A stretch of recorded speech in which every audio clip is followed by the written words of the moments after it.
Yeah. Oh, okay. So, shall we start the second round of presentations?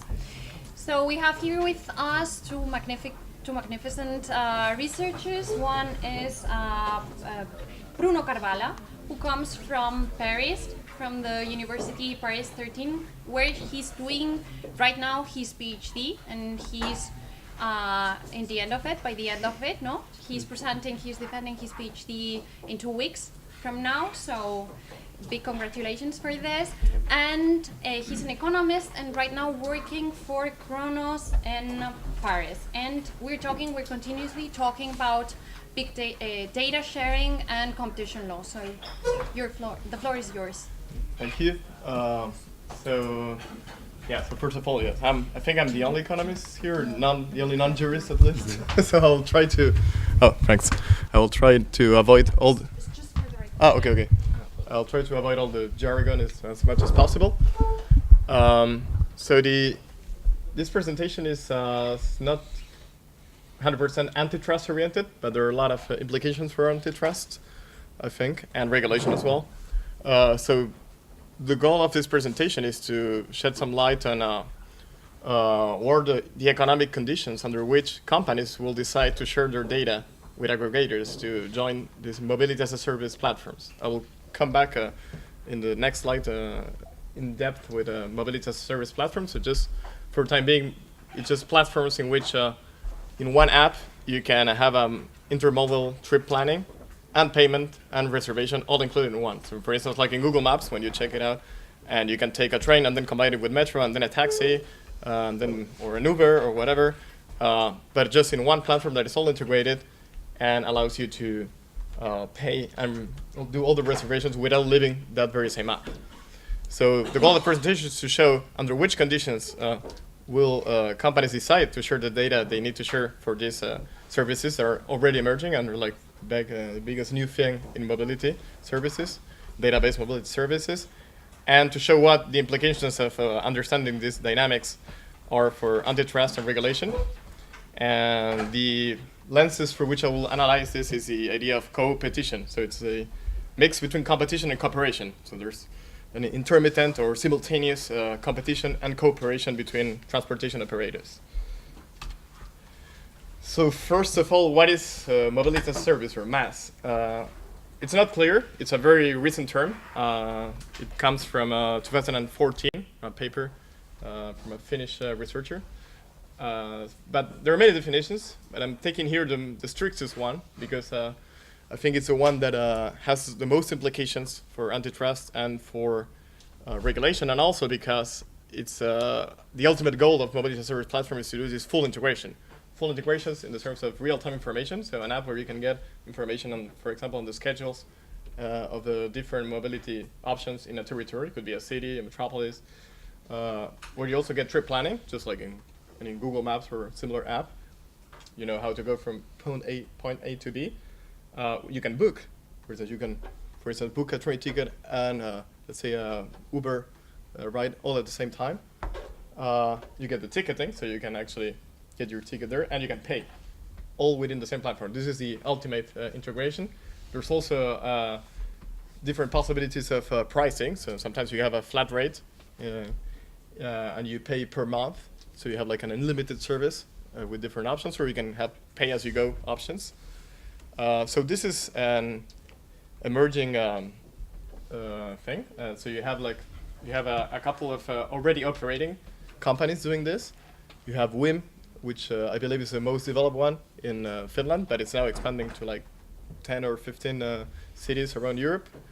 You have GVH, which is a public-led one in Hanover by the transportation operator. GoLA in LA, Google, but so you have these four, and there are like many projects on the pipe of different cities. So why is this about data sharing? Because basically for this to function, there's a mobility aggregator that needs to have access, typically through APA, to data about be it reservation, be it about schedules or delays, all this information that is needed for the app to run from the operators. So operators don't actually share their databases, but they give access to their databases through APIs. So, what is a coopetitive dilemma, as I put it here? So why are we talking about coopetition? Because, well, when you decide as a transportation operator to join a mass service, you're both collaborating with other transportation operators to run a service. You're sharing data, usually through a third party, so it's not like bilateral data sharing, but usually through the aggregator. And you're cooperating also in the sense that most of these routes, and that's all the interests of mobility as a service, are intermodal. So for instance, if you're, for instance, Uber, let's say, you might get rides that come from the train company. So the train company drops you somewhere, and then you pick it up, and you cooperate with Uber to develop a service that does the last mile. But at the same time, you're competing, because sometimes the routes overlap. So you have to choose either take Uber or take a taxi, or take Uber or take a bus. So you're always in this intermittent competition and collaboration. And why is this a dilemma? In terms of value capture, it can either go well or bad, or both at the same time. So this is what I call the winning effect and the losing effect in terms of the clients or pickups you win or lose. You win in the short run in the sense that, well, you get a larger user base if you're an operator. So people that are actually getting to you because they're going through this mobility as a service platform. So instead of downloading 10 different apps of mobility, you just download one, the aggregator's one, and then you get clients for that. But also you get clients in the sense of, as I said before, the intermodal connections. So maybe someone is not taking your service from point A to B, but they're going to take it from an intermediary C point in between A and B. They will take, for instance, a train, and the train will drop you, and then they will take your service. And that will happen because the route planning and the option has been given by this transportation operator, by this aggregator. So you can win clients in that sense, but at the same time, you can lose clients, obviously, because you're putting yourself in competition with other, in the short run, with other operators. And in the long run, this is like, I think, the fear of most of these companies are thinking that should I join or not, is that in the long run, you can be, the aggregator can gain a lot of knowledge through this data about how these services run, and then decide to run their own services competing. Kind of similarly to what Amazon does in the e-commerce. So, they let you sell their services, but then they know with all this data what sells, what not, under which conditions, and then they can promote and have this competitive advantage promoting their own brands. So before getting into, okay, so the question is, which of these two will prevail, and under which conditions each of these two will prevail, and under which conditions then will be profitable for a company to decide to participate of this scheme. So before answering this question, I think we need to go a little bit deeper into what are the competitive characteristics of these services. Well, the first one to take into account is when we're talking about transportation, especially intermodal transportation, as it is the idea of mobility as a service, you compete in 5 dimensions at least. First one is route design. So where do you go? For instance, if you're a train that goes, from, say, Paris to Lyon, then you're competing with anybody who goes from Paris to Lyon. So if you're, the French Rebel company, you're competing because you have that route with BlaBlaCar that has a route, but you're not competing with a taxi because, well, hardly anyone would take a taxi to go to do like 300 kilometers. You could also compete on schedule, and this can change over time. If you're a metro operator, you compete with buses or with ride-hailing apps during the day, but maybe if the metro is closed at night, you don't compete with them at night. So you also compete on schedules, or this is classic in competition in airlines. The schedule is really important. You also compete over price, obviously. This is very typical. Travel time as well. You can actually have the same route, same schedules, but some transportation mean you can take a high-speed rail and do it in 1 hour, what in car would take you 5 hours. So you also compete over time. And over quality in many ways, in terms of comfort, premium options, any related services, so the quality user experience. And the second thing that has to be taken into account to analyze this is, a classic thing in digital economy is the idea of a multi-sided market. The MaaS platform, mobility as a service platform, is a multi-sided market in the sense that there are positive network effects, indirect network effects between the parties, in the sense that the more of one side of the market there is, the more useful the platform becomes from the other. So we have at least 2 sides. First, the users, the end users that you're going to use these services, obviously create positive effects for transportation operators because, as I said before, they just get more rights. They give them more clients. That's the positive effect that I was talking about before. But then also obviously for the transportation operator, the more transportation operators there are, the more useful it becomes for the user to join the MaaS platform. If you only have, let's say, the metro on the buses, it's not as valuable as if you have the metros, the buses, taxis, car rental, and bike sharing options all in one app. So the more options you have more intermodal routes possible. You can do different combinations between those two. You have more transportation. I mean, you have lower traveling time because you can optimize the trip time, and possibly in some cases you can also have a lower price because some of these apps already have an integrated payment service that, for instance, gives you the lowest price with all the combinations possible. So if you were to buy them separately, you would pay more than if you were going through this app. Or you can get a monthly plan where you pay a flat rate and then you actually spend less than if you're constantly buying from different companies. So there's this positive network effect here. But there's also maybe, and that's the whole issue, a positive network effect between transportation operators because of this idea that you can get more clients that are doing intermodal routes between two different operators. So having said that, I'm going to try to think which are the conditions to understand why a transport operation or when a transportation operator will have incentives to join this platform or not. So don't be scared of my economicist approach to this, but it's a very simple idea. The idea is to outweigh the winning effect and the losing effect that I was talking about before. So in the x-axis, you have the number of companies that are in this MaaS transportation game, the number of transportation options, and in the y-axis, you have the rights that are lost or won for each company. So this is from one company's perspective. So what is the idea? So I said before, there's this winning and this losing effect. The more companies there are, on the one side, you lose rights because you have more competitors, so you're competing for markets. But on the same time, you win more rights for the reasons said before. You have more intermediate routes. So the whole point here is that at some point, it would always be, at some point when there's a critical mass of operators joining this platform, every operator will have at some point an incentive to join. Why? Because at some point, this winning effect will be stronger. And what's the idea? Well, I've represented this with curves with different slopes. Doesn't mean necessarily they have this shape.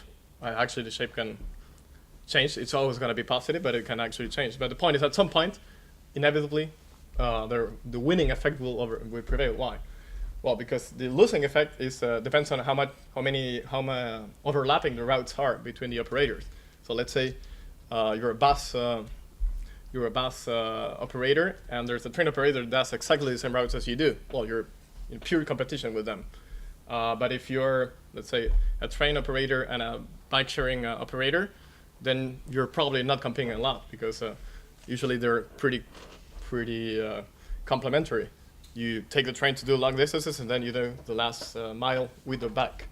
So actually, the size of the strength of its effect depends on how overlapping the routes are. But then there are reasons to think that at some point it would always be more profitable. First, because of this idea of positive external effects of individual routes. What does this mean?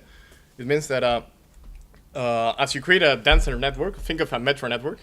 Imagine, here we're actually talking about different transportation operators, but I think a good image is a metro network. If you have taken the metro in Madrid, for instance, you have many options, or in Paris, or in London. You have maybe 4 different ways of combinations to get from point A to B.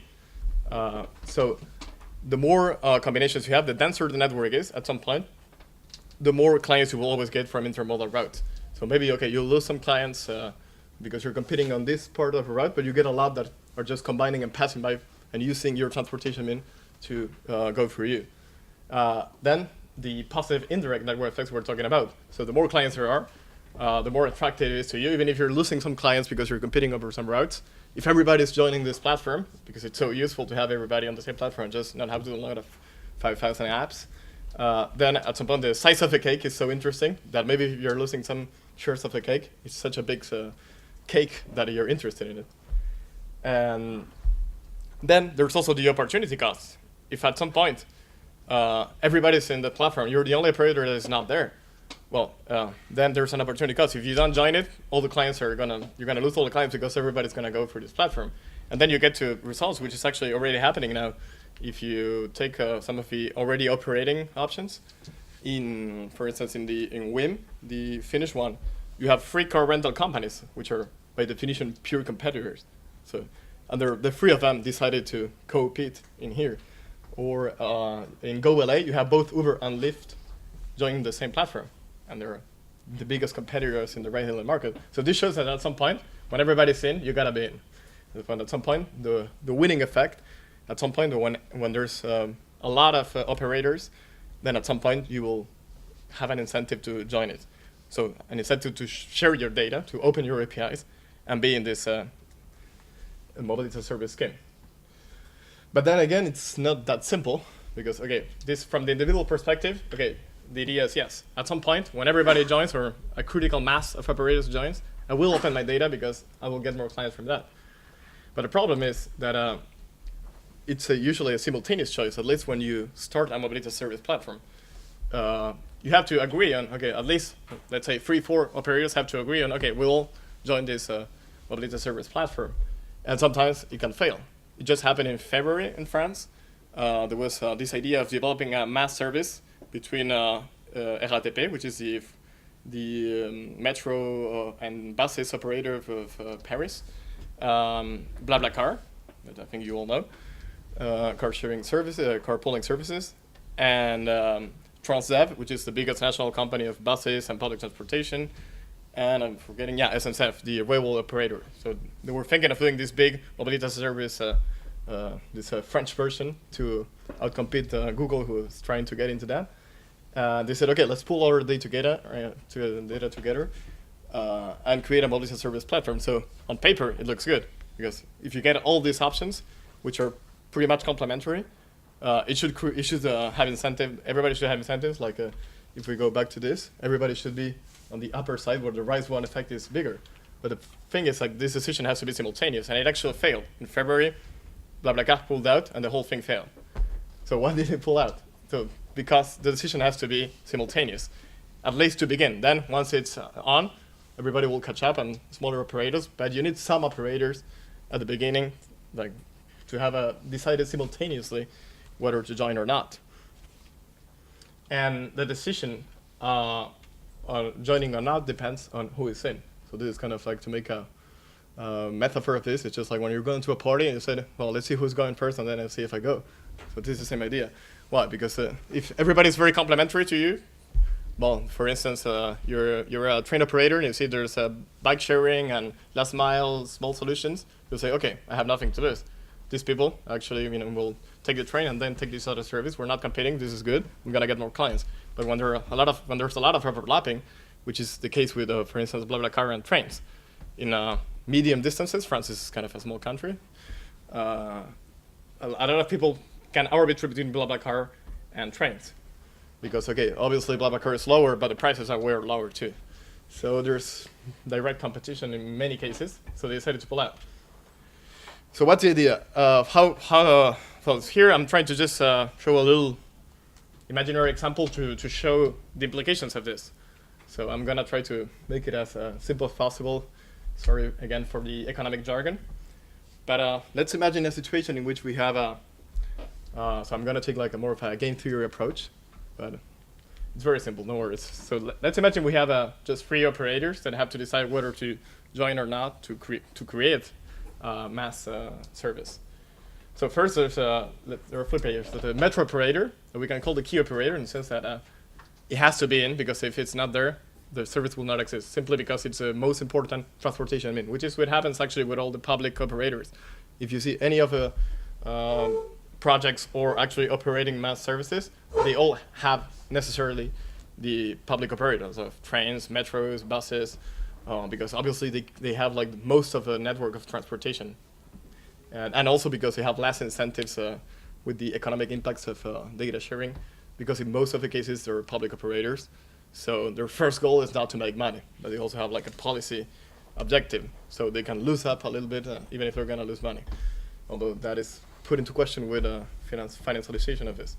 But so you have the key operators, which means that if in this example, if a metro operator is not in, there's going to be no service.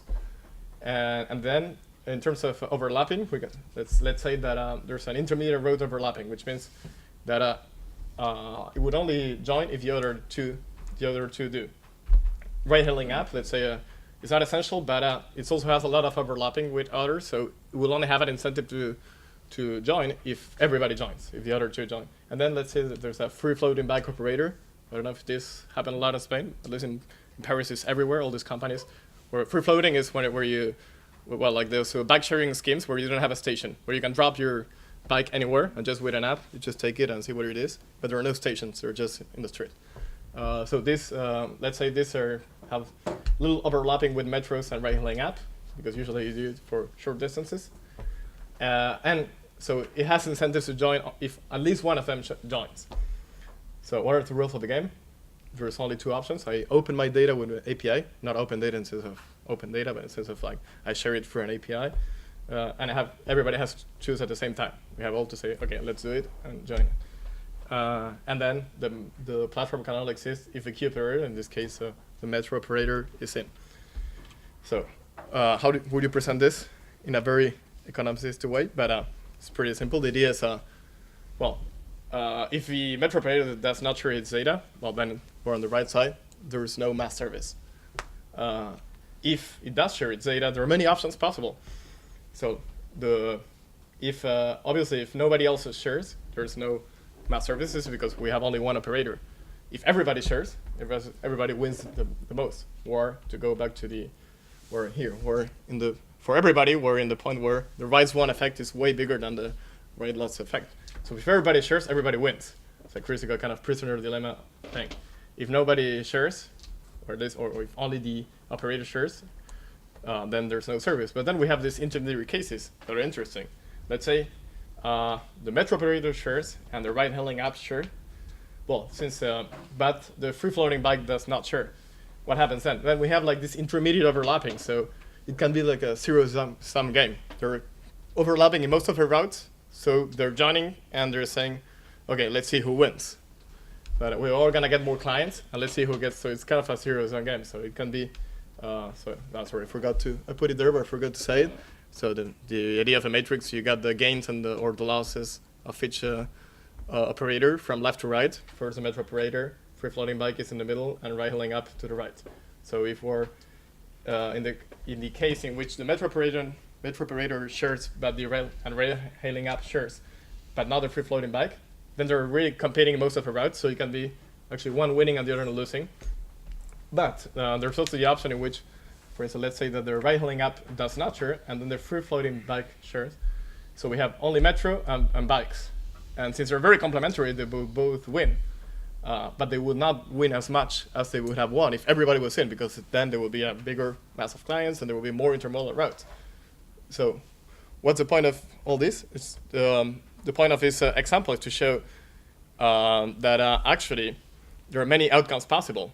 And even if everybody has an incentive to join, when everybody joins, the fact that it is they have to decide at the same time for the services to begin in the first place, as the BlaBlaCar and the French operators case shows, even if everybody would win by everybody joining the same mobility service and competing, maybe they will not, because just if one pulls out, we can have different outcomes. So we can have outcomes in which we have a zero-sum game or a near zero-sum game. So okay, we're both in the platform, we're both competing. We can have outcomes in which everybody shares, everybody wins. We can have intermediate outcomes in which only the complementary ones share. So they win, but they don't win that much because they're complementary, but they don't create such a dense network to get so many clients as they would have got if everybody was sharing. So to conclude, we have these four conclusions. First, road complementarity favors mass. Mobility service options data sharing by these operators is more likely to happen if the operators are complementary, if their routes don't overlap. So this is pretty, I think, intuitive. If they don't have big differences in terms of schedules, obviously. If one operates at night and then the other one operates during the day, okay, one can pick it up in the day. Like it happens a lot with ride-hailing apps. Usually you take the metro during the day, but then at night you take the ride-hailing because there is no more metro. Then mass is about critical mass. So it's like the more operators you have, the more attractive it becomes for everybody to share its data through an API. Then the idea that I just showed with this imaginary example, there are multiple mixes of operators that can exist. In some mixes, even if everybody at some point, when everybody joins, everybody has an incentive to join and open its data. In some cases, there can be very mixed situations in which some lose and some win. There can be cases in everybody wins, but not as much as they would win if everybody will join. So you can actually have lots of schemes, which poses a lot of questions for regulators. If you want to have everybody in, how should you incentivize this? And then the idea that there are key transportation operators. Some have more power in this decision, and it's typically public operators. So I want to finish with the implications of this for regulators. Well, first, I think a less controversial one would be the real-time open data policy from public transportation operator is necessary for this these mobility service platforms to appear, for the reasons that I just evoked. The idea that usually it's a public actor that has this has most of the network. It has the buses, has a metro, it has sometimes it even has smaller services like car sharing. In Paris, there's a lot of car sharing. There's the Autoliv, that is this car sharing by the city of Paris. Well, then if they don't share the data, so nothing is going to happen. So, and that's why you see that in every case there's a public operator. And in some cases, it's even the public, it's a city hall that is promoting and creating the mass services and inviting everybody to join it. Then another idea is like, okay, but sometimes it's obviously not enough. You need other people to join. Sometimes these services are not operated by a state company or a city hall or a regional company. They're a public service delegation. So it's a private company operating transportation service in the name of the state. So in this case, one could question, should they be obliged to open the real-time data? Okay, so I'm giving you a license to operate a public services. So then you would have an obligation to open this data, and in that manner allow other aggregators to create mobility services and have more mobility options, which is actually what's in the French law, the Loi pour une République numérique, the law for a digital republic, it's called. It's very French phrasing, you know? They like all these ideas of a republic. But the idea is they have created this concept of general interest data. And the idea is if you're an operator operating any public services, so in this case it would be a mobility service, but it could also be electricity, you're obliged to open your data in the name of a general interest. So applied to mobility service transportation, this actually could be also a legal option to force co-opetition and force the development of these mobility as a service options. But then if we could take it one step further, say, okay, maybe you're not operating public service in the legal sense of the term, but maybe you could be forced, but you would have to create a law for that, to open your data as a private operator, even if it's not a public transportation. Let's say ride-hailing app like Uber. They're having a lot of conversations with cities in Paris negotiating.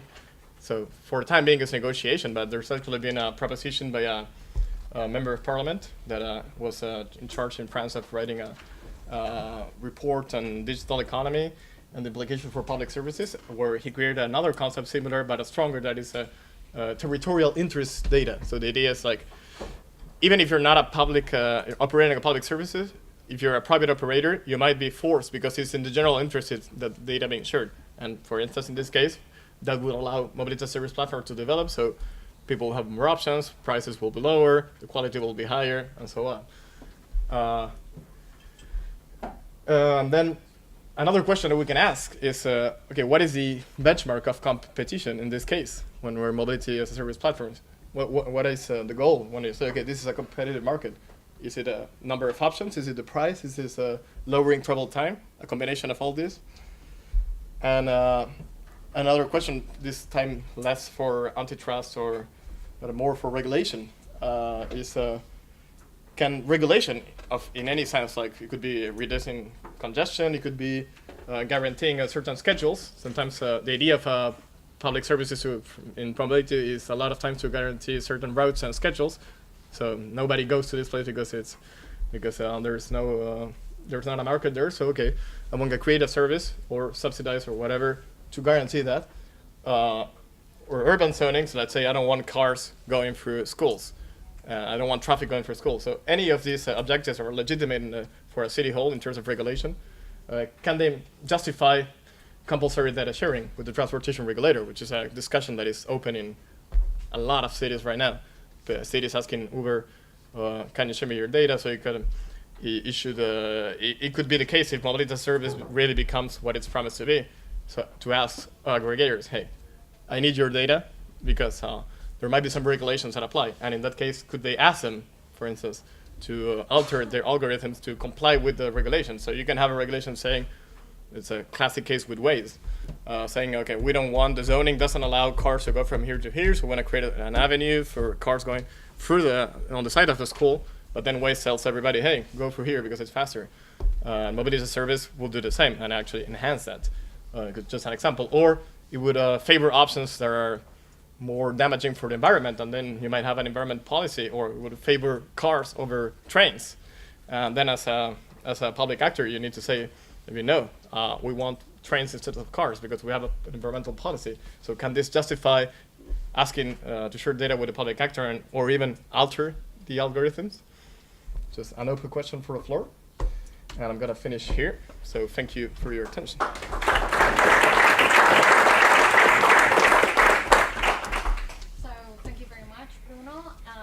I think it was a quite complex, at some points, economic approach. However, it was certainly easy to follow, and it raises a lot of regulation and competition questions. So I open the floor for you.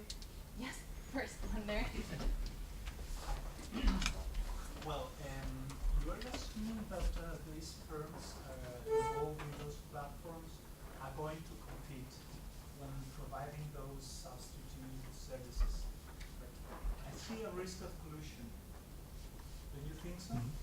Because coordination is quite easy, it's not very costly, and they are providing the more or less same services. So I see a risk of collusion. Well, it's actually a great question. Yeah, I think there's a risk of what is called in the literature algorithmic collusion, and more specifically this hub and spoke collusion, the idea that you collude through a third party. So it's not like the train operator and let's say the ride-hailing app talk to each other, but they are colluding through a third party.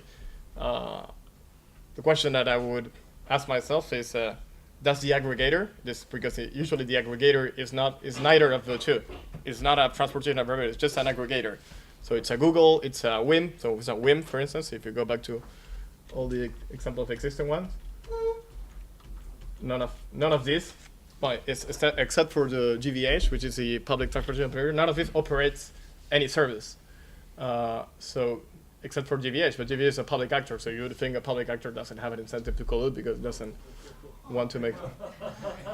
Well, in the sense that we're talking about mobility, obviously, not a public company in general, but usually mobility is not very. But the question could be asked, but I would be less afraid of public transportation operator colluding. But so in the case of the others, they're not operators. So you would think, what's the point of colluding? Well, maybe because you're gonna get a higher price.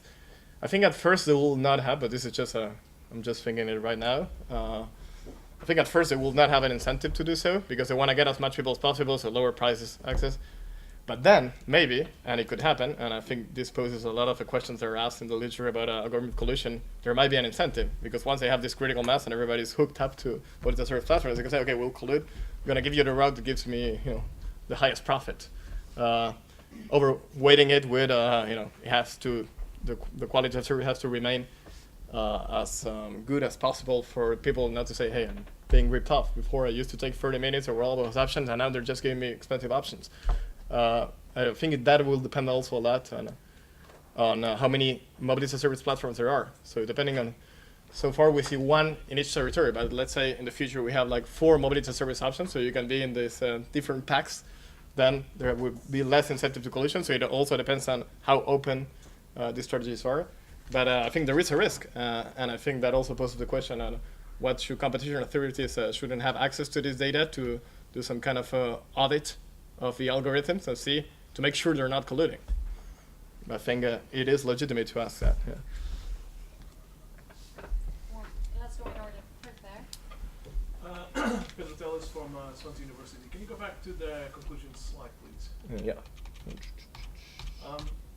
So the first conclusion, root complementary figures mobility as a service.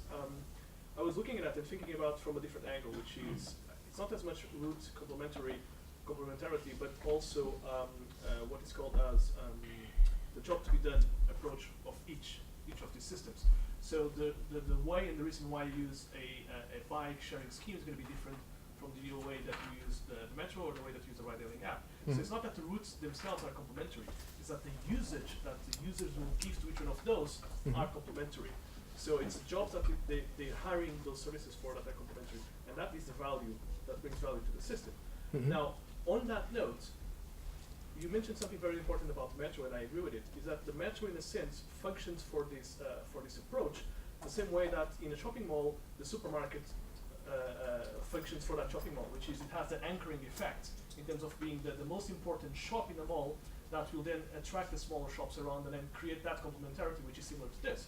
So in the sense that the metro will always have, the metro or anything similar will always have a much larger weight within that system than anyone else. So that will give it a much bigger power in terms of determining the terms of the negotiation or whatever is going to be the partnership. So yeah, about the root complementarity, I agree. It's well, maybe I should have specified when I'm talking about root complementarity, I meant in the sense of all this. So not just if do you go from the same point A to the same point B, but also in all these cases. So maybe we could include actually in quality, which is maybe not such a good term, but the uses, type of use. Sometimes you just want to get some fresh air and take a bike, and sometimes you're just tired and just want to go as fast as possible and have comfort. So yeah, I agree.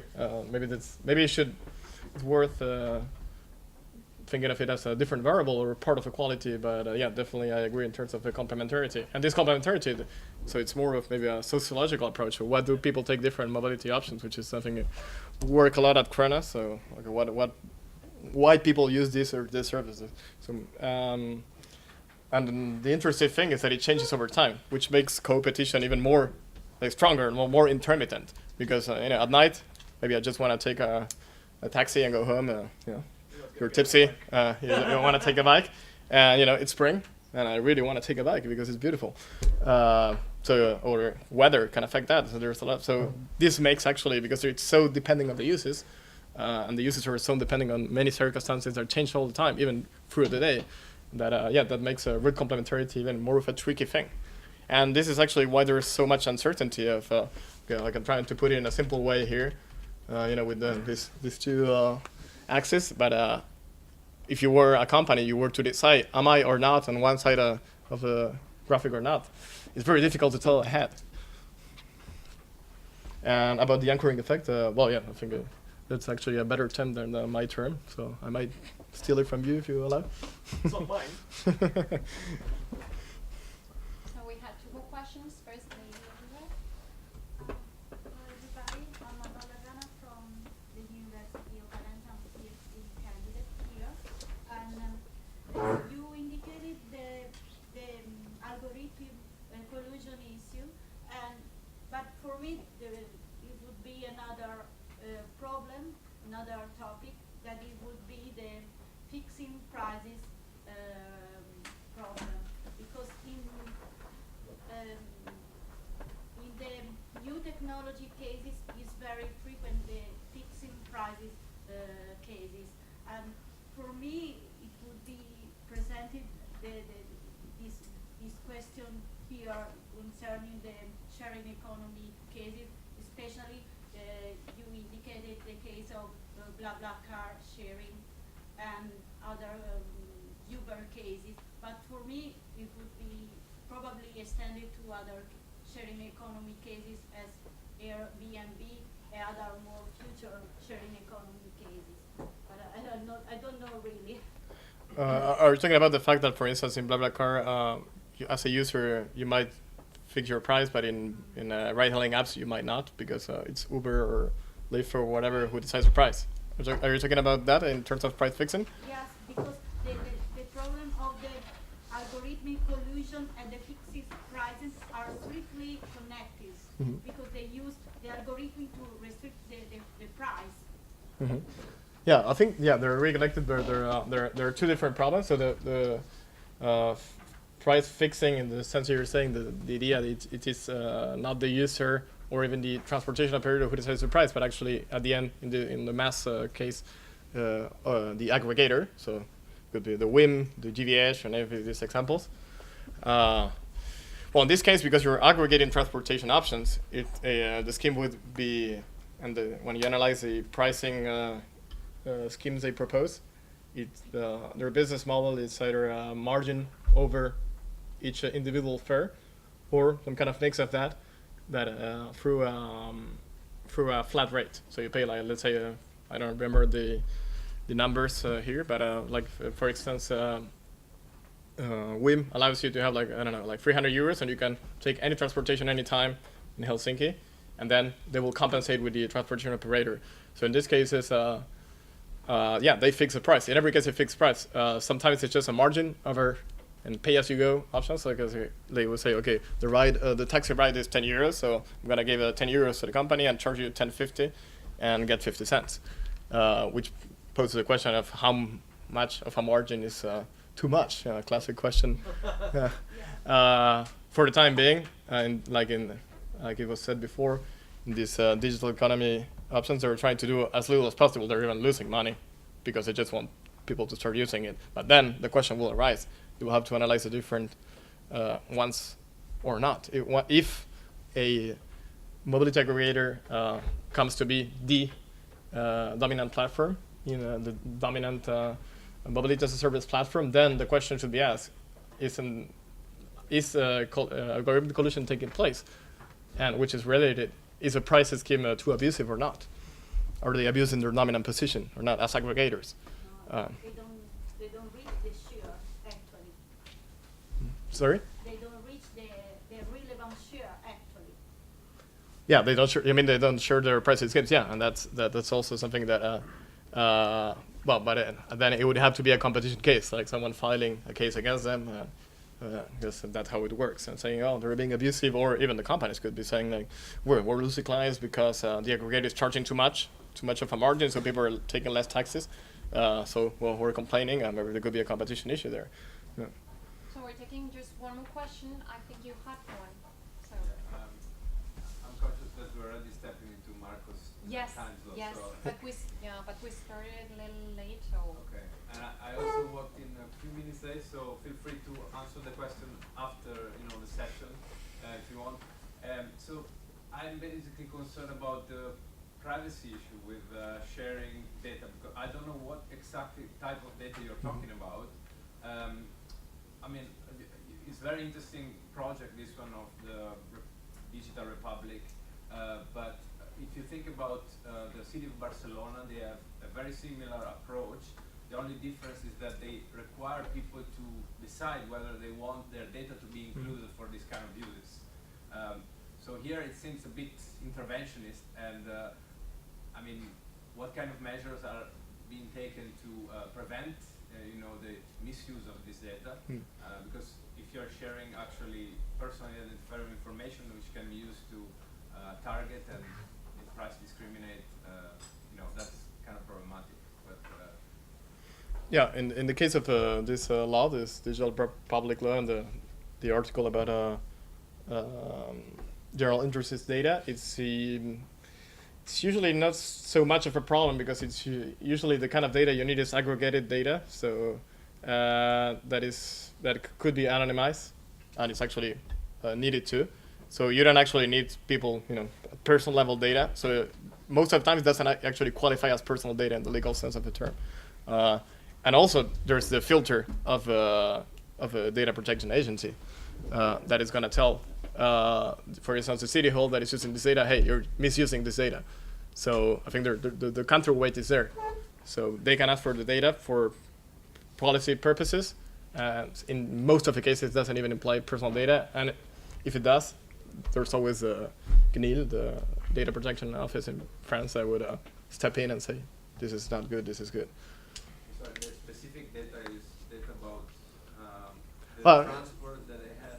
Yeah, it's usually data about a route, about the schedules, how many people you took from here, from the when do people travel, but in the case of mobility, then in case of electricity, it could be the electricity usage depending on the type of household. It could be a lot of things.